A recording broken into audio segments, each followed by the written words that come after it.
Welcome to the Narrative-Based Medicine Lab Talks. I'm Damien Tonopolsky, the creative lead of the Narrative-Based Medicine Lab. I'm here with Karen Gold, the curriculum lead at the lab.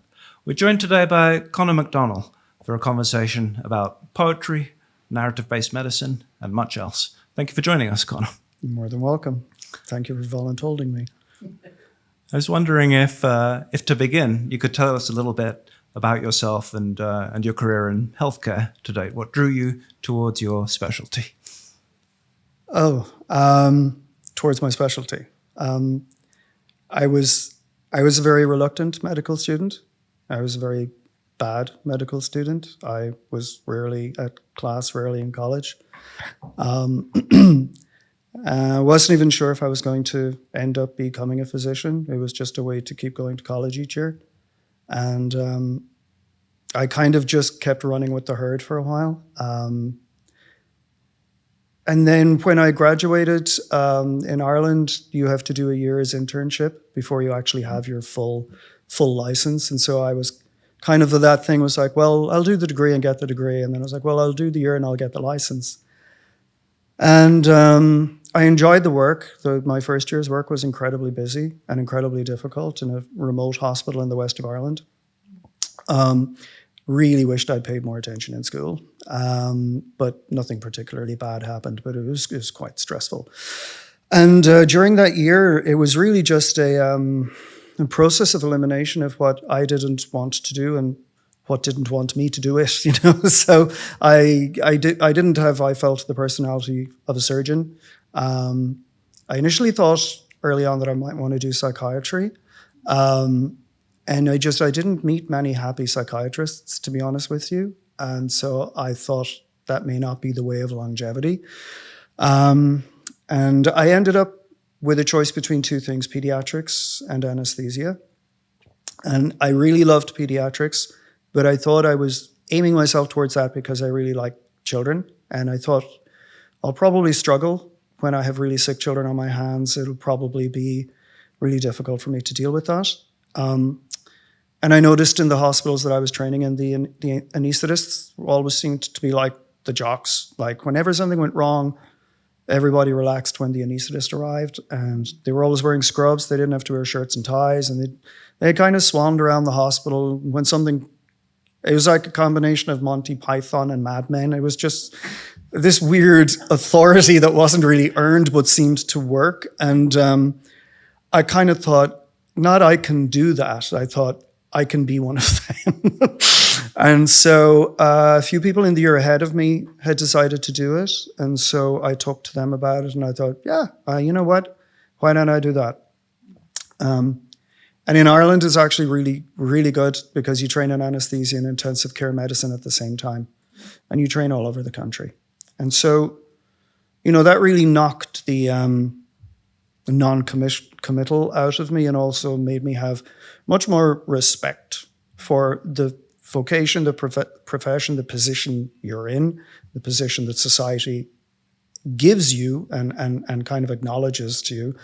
And I don't think many other specialties I would have been able to find myself within it to the point where I allowed myself to respect myself within the job. And then when I got to the end of training, my wife and a few other people said to me that I was never happier than when I was in the children's hospitals. So I decided to do pediatric anesthesia and pediatric intensive care medicine. And my mentors had actually worked in SickKids as fellows. And so they made it possible for me to come here to do a fellowship. And we came for 2 years and never went home. So I think I said this to you before, Damien. It's like, what did I say? I was saying like, writers make choices and physicians make decisions. And when I thought I was choosing between pediatrics and anesthesia, I actually wasn't. I found a way to put the two of them together and not have to make a choice of one or the other. And instead, in some ways, gave myself, I think, the only path I could have walked in medicine. To be honest with you, I'm not sure I would have been successful in anything else. And by successful, I mean be able to have a career, be able to last through the career, and be able to take like the lows, be able to take the knocks that come when they do come, because at the end of the day, you still actually love what you're doing. So I think if I'd found myself in the wrong specialty or the wrong place, kind of if when those bad things happen, those errors occur, things don't go as well as they should, it probably would have been difficult to have the same resilience. Yeah. I wonder if you could tell us a little bit about how you got introduced to this whole area that loosely I'm going to call narrative-based medicine, or even just the intersection of writing with your career in medicine. How do you see those things sort of going together for yourself, or do they? That's like 4 questions for a start. At least. It might even be 6.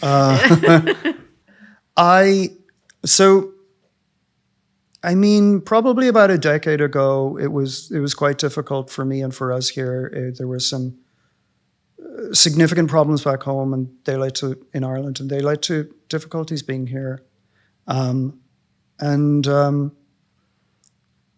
of the people who was helping me, a therapist, was kind of said, there's this huge creative streak in you, but I don't see you doing anything with it. And did you ever do anything with it? So we talked about when I was in college and I was always making music, or I was sitting with a friend and writing a draft of a screenplay that never got done, and anything except my own coursework. But literally you could come up to me in the canteen and say, hey, we're trying to write a half-hour comedy sketch. Do you want to join in? And I would, yeah, totally.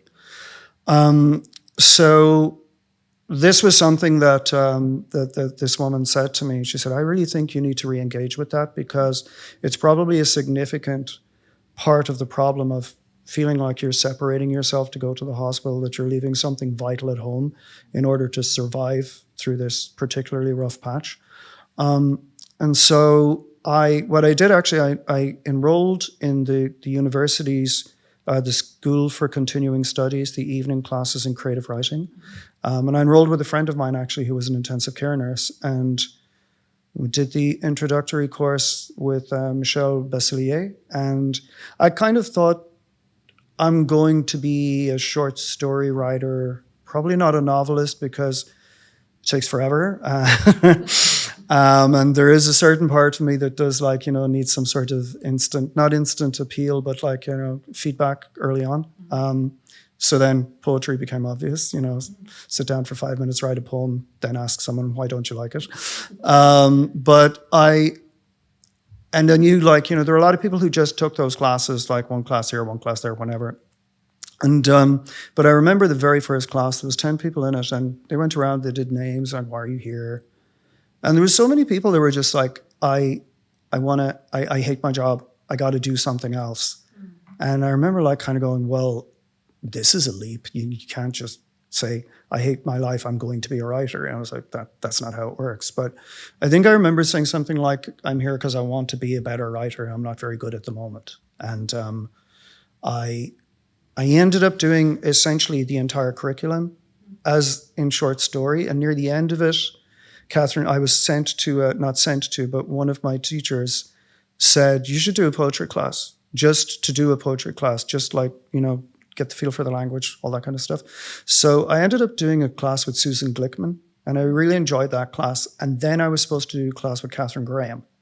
And Catherine, I think she was ill at that time, or she had to leave the country. I think the FBI caught up with her or something. So Paul Vermeersch took her place teaching that seminar. And I really hit it off with Paul Vermeersch. Not that I didn't hit it off with teachers, but he was the first person who gave feedback that wasn't like workshopping. He heard the way I talked about other people's writing, and he saw how much it bothered me when somebody just made an easy critique. When someone just went, oh, that sounds like cliche to me. And they always felt like buzz phrases that you say in writing class. So I spent a lot of time with other people's work. And he accordingly spent a certain amount of time with mine. And I just think we clicked from the start. And he was really, really supportive. And so then I had to turn around and do the whole course all over again, but as regards the poetry pathway. So it took me 6 years to do a 3-year course. So I got used to being remedial and humble and all those other things. But one of the reasons I wanted to go through the whole course was when you did your, whatever it was, 6 or 8 modules, you could commit to doing a final project with a mentor, and you came out of it with like a thesis, and you defended that thesis in front of 2 writers. And for me, I was like, well, that's a finished piece of work, and if I graduate with that, but if I also work on this for 6 months, and I did it with Paul, and I have to defend it to 2 writers, I'm essentially already going through some form of early peer review, and it could well be submission ready. And so that's very me. I don't have a huge amount of spare time in my life, but when I do decide to do something, I tend to attack it, but I also attack it in a very methodical fashion. So I didn't see the point in doing a whole bunch of classes just to do classes, but I did see the point in doing twice as many classes as I should have, because at the end of it all, there's actually something in a binder that you can hand to someone and say, well, this is me, this is what I do. So I kind of sometimes feel I was a little bit like, what would you say, like mercenary, that I kind of used the system to end up with a final product. But that was the way I approached it. It sounds like an incredible, almost apprenticeship, being immersed into the world of writings and writer and narrative and exploring different genres. Michelle Basilier, Susan Glickman, Catherine Graham, Paul Vermeer, Shibi Kaslik. I mean, it's like publish writers. And I remember a moment with you similar to what you're describing in that workshop setting. I remember we were talking about Donald Hall and his poem, The Ship Pounding. The conversation was going in a particular direction. You know how these workshop conversations, they have a bit of a tidal flow. But I remember you being able to kind of put a finger up and say, well, wait a minute, we may be being a bit harsh to the poet here, and changing the conversation very effectively by looking closely at what was happening on the page. Wow. Yeah. Actually, I want to follow that up a little bit. You've continued with poetry after that degree program. You've published a chapbook, a subsequent book of poems. Can you tell us a little bit about your parallel career as a poet and what's coming next? I mean, like, I think I spoke with you before.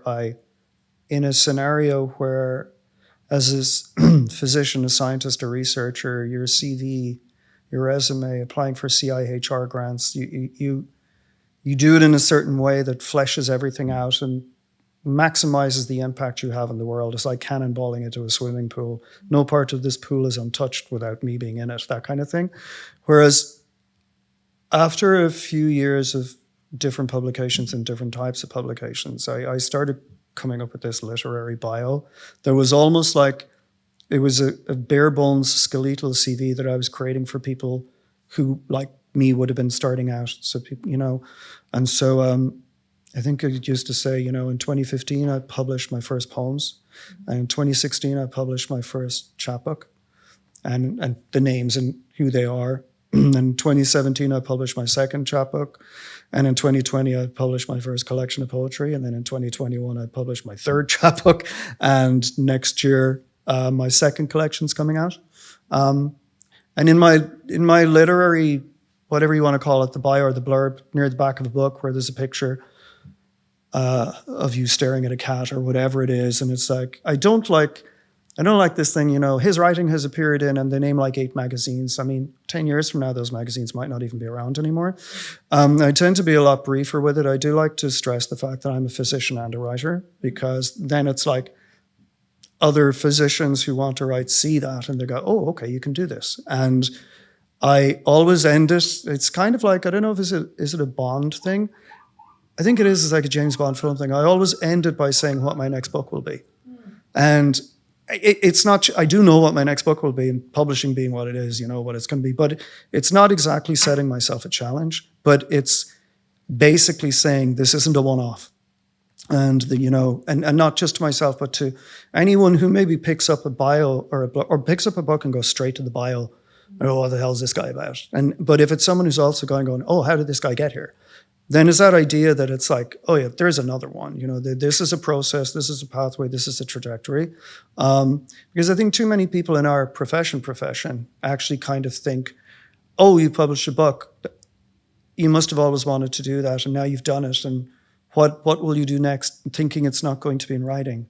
So I think to get back then as well to answering the kind of the last part of your question. For a long time, I kept them in parallel, the physician and the writer. And I didn't want to be seen, certainly as a writer who writes in terms of my patients and my hospital. Well, I can't. I'm not Oliver Sacks. Like, all my patients are asleep. So it's like a really, really boring book. I know, yeah. This is just like, and another one's asleep. So a lot of imaginary narratives rather than actual narratives. Whispering into their ears, and they get up and tell the story themselves. But no, so I was like, for the longest time, I was like, one doesn't really have much to do with the other. But then as I started publishing, I became more comfortable with being both and allowing them to intersect and allowing them to meet in different points without it being... I don't ever want people to see, Dr. Conor Mc Donnell pick up his book. He's like, one physician's journey through... No. And I'm not sure I'll ever write a book like that. But I like the fact that I can... started to at least carve out a little place in the world where I am both things. One doesn't get in the way of the other. And certainly one can inform the other. It's just not what it's all about. You're not really going to see me write a book about cancer, let's say, but you certainly will see me use words that are familiar with that to tell a story or a poem about something else, because it's still a very common, popular, mostly well understood pathological process, but it can be a really powerful metaphor. And even with things like Susan Sontag, it can be really powerful to explore the language of how people talk about these things. So it's a way to, it's just another way to be in people's minds. And, if sometimes that means crawling into someone's mind in a familiar uniform and then shedding that very quickly, then I no longer kind of, j'accuse myself or recuse myself from being able to use that, whereas I would have a lot early on. But I think it would be unlikely for me, for example, to write a poem about my parents' illness when it does happen, but it doesn't mean it won't be part of everything I write that year. It won't be that. And I'm not going to use the word obvious because there's so many people who do that, and they do it incredibly well. And I just think I'm not capable of not being cliche when it comes to those kind of things. So it's a form of self-edit. I think it sets up also a lot of possibilities for people because what you're saying about the relationship between being a physician and being a writer is that you don't have to write directly or explicitly about your work, but who you are as a physician informs your writing, and perhaps vice versa in ways that maybe are not as clear cut, but it doesn't mean they're not there. Yeah, and I actually would also, I would draw a line between writing and publishing, because we do more writing than publishing, and most of what we write for the first number of years isn't published. And so by all means, write those stories, but I think they dovetail well with the junior part of a writing career. You write what you know, and what you write isn't particularly good, probably, and what you know is not the only truth. But at the same time, maybe it's very good to meld the two of those together early on and get them out of your system. And then, so there's nothing wrong with writing those things, but personally, it's not what I want to be remembered for publishing. So I'm sure if we went into some part of our basement, you'd find some papers with some of that stuff in there, but it's not going to see the light of day for a bunch of reasons. Can you expand on that a little bit? And you've done a lot of this and had a lot of success already. What tips or advice you'd have for someone who's starting out trying to write and trying to publish? Read. Always read.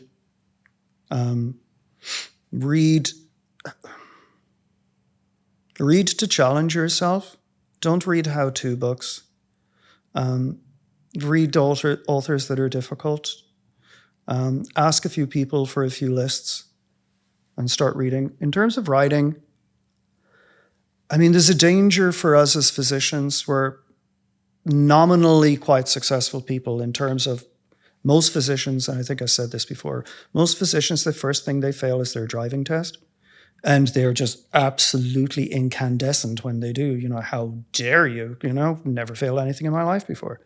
But people have to accept at some stage, if you keep rising towards the top of the pyramid, there's only one person can be first in the class. And eventually you're going to be in a class full of people who are first everywhere else. So I like to think that if humility is a big part of being a physician, then use that humility and let it be a big part of you as a writer, because you are not going to get,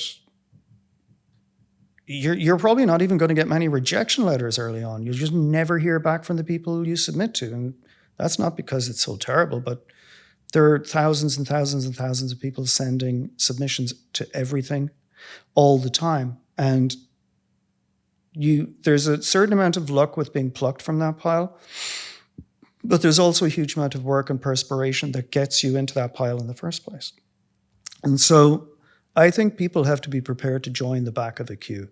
They really do. And they also have to be prepared to put up with it. And they have to be prepared to see it as a growth or a growing example, which is completely the opposite to our training. Like every time you learn something, you do an exam, you do well in the exam, you get a pat on the head and you're told you're very good. Whereas with writing, every time you learn something, you write something, you send it off and you never hear about it again. That to most people is failure. Certainly to physicians and scientists, that's failure. And to a lot of us who have certain type of personality, it's also putting us in the worst place we could be, especially if it's accompanied by silence. God, they didn't even get back to me, And so you become your own echo chamber. And for a lot of people, that's not a good idea. And add then the layer to that of some people who are starting to write maybe as physicians or mid-career professionals as some form of wellness or some form of therapy, and going out into the world and not hearing great things about it straight away knocks that back as well. So not many people ask me, how should I start off, But the ones that do, I'd say read a lot, write for yourself, and don't be scared.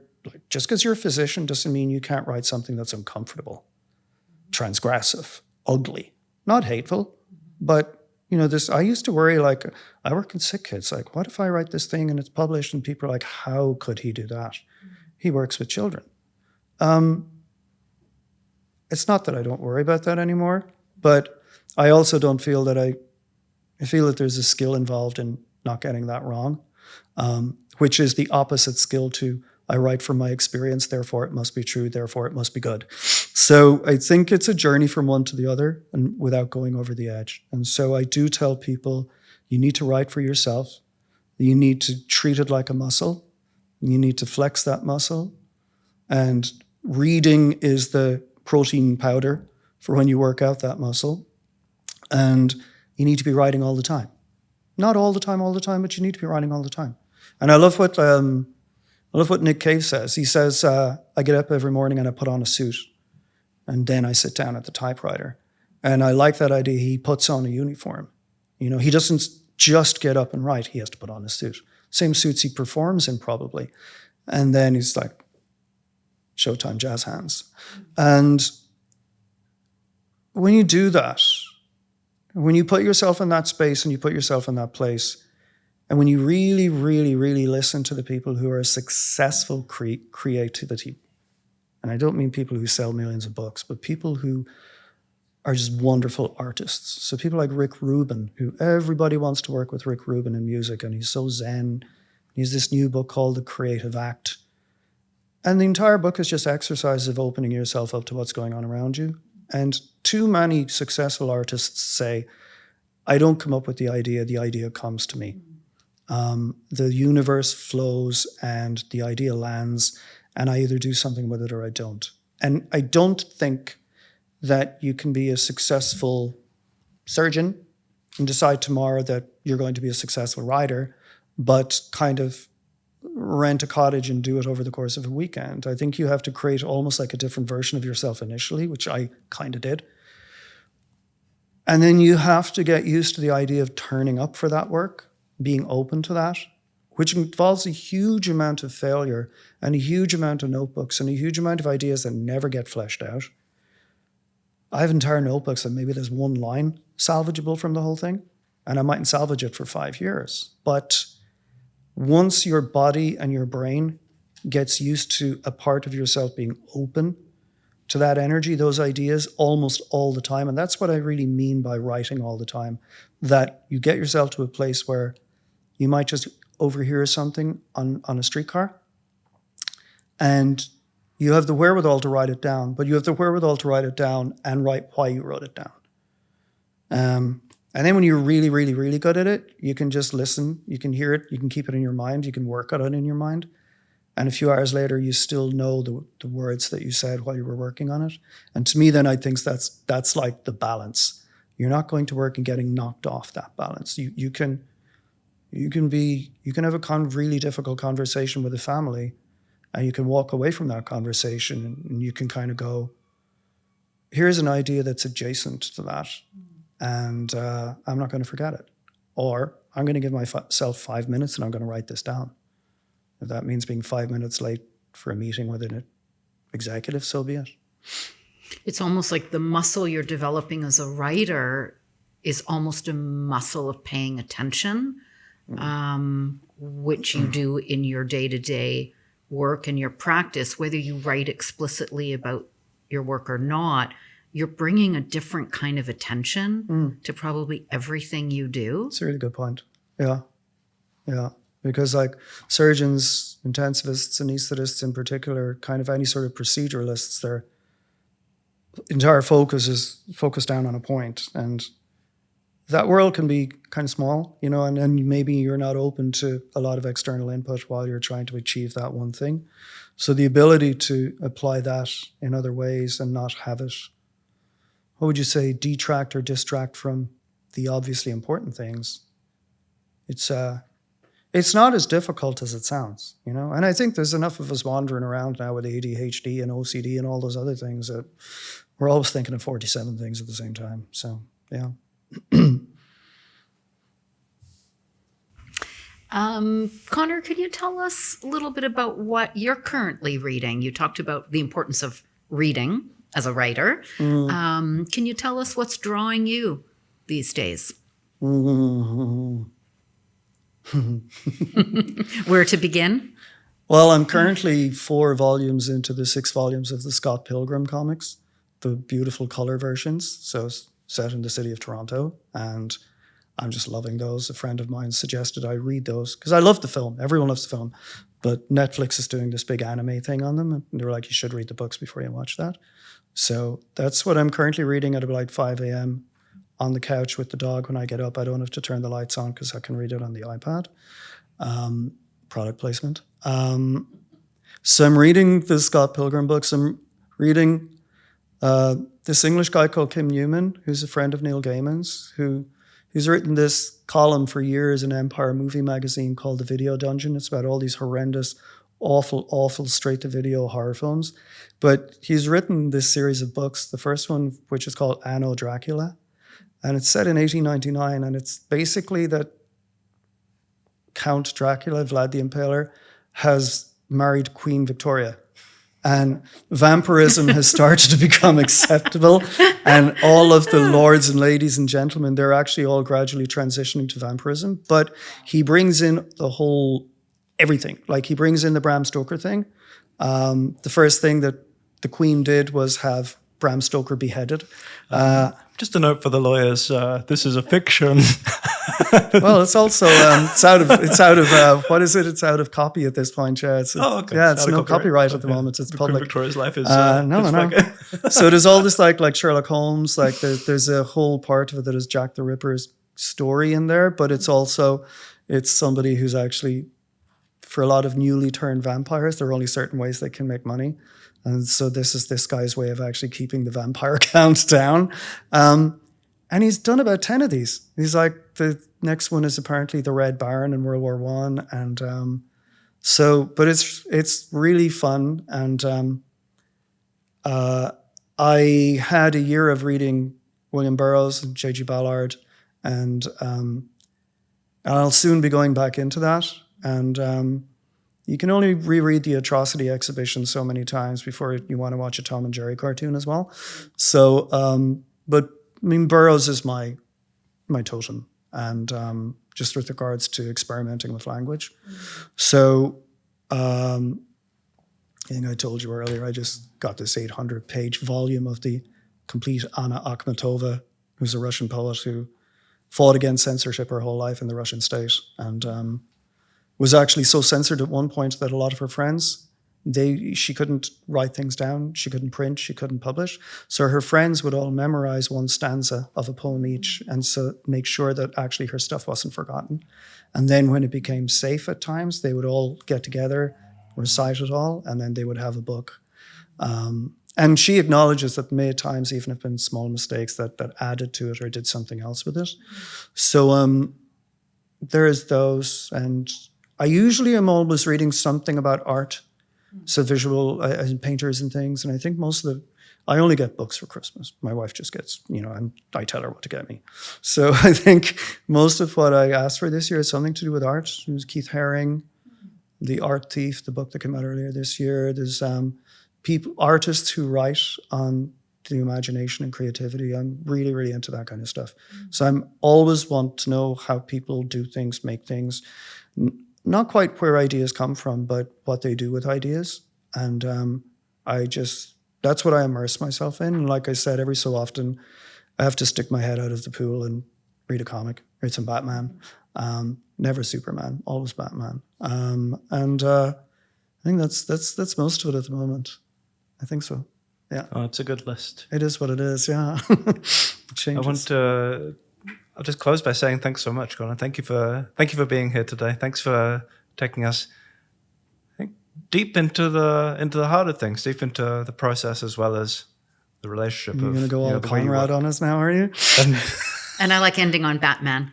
Always. Yeah, absolutely. Yeah. End on a superhero. One of the greatest characters ever written. Thanks a lot. Yeah, thank you. Thank you both.